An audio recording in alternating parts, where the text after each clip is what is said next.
I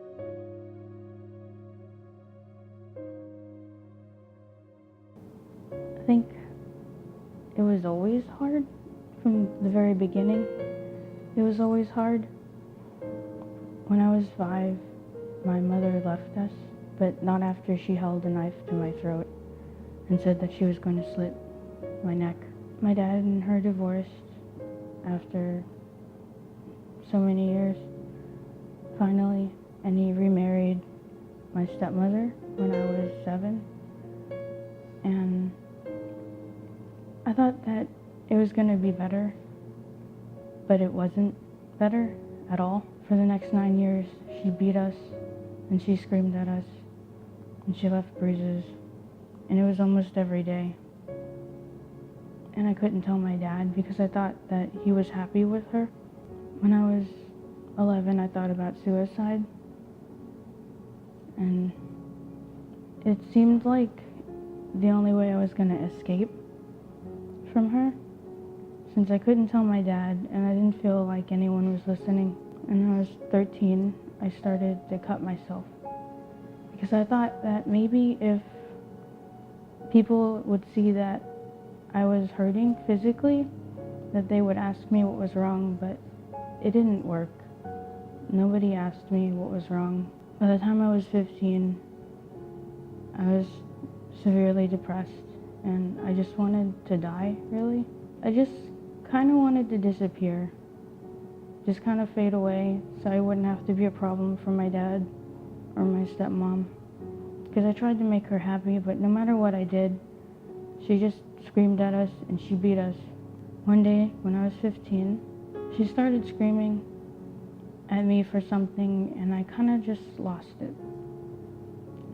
And I got, like, all the anger from like 9 years just kind of came out all at once, and I fought back, and I ended up being kicked out for it, for telling her that what she was doing was wrong and that she shouldn't be like hitting children and hurting me and my sister.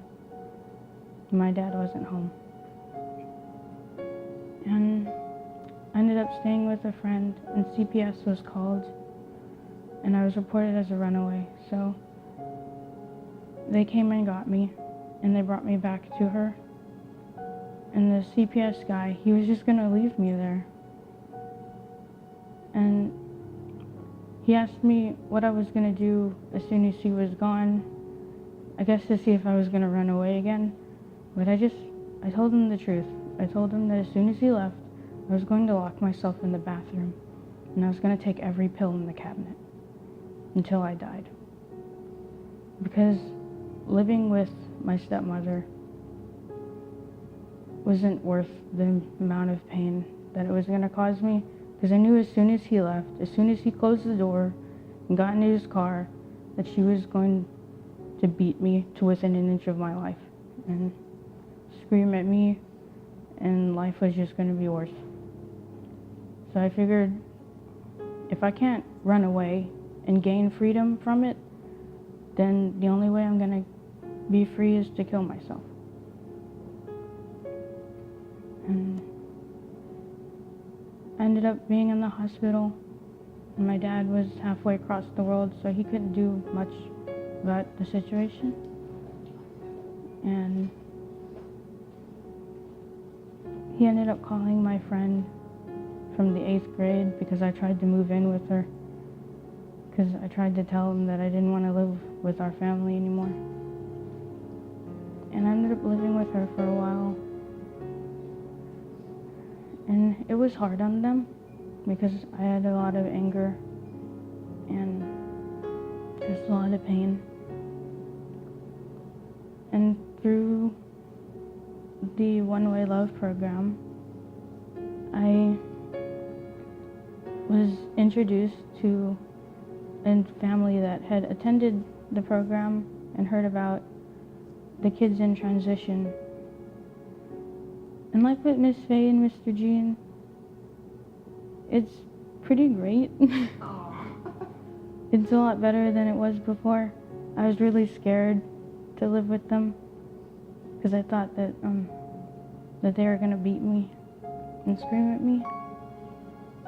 But they didn't, so it's good. And I love them very much. The mentoring program has meant the world to me.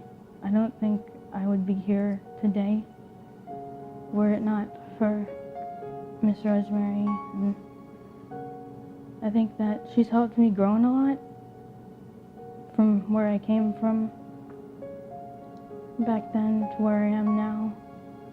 I'm a lot happier and a lot more confident. I think that it really does help a lot of kids. In the future, I'd really like to help kids in my situation.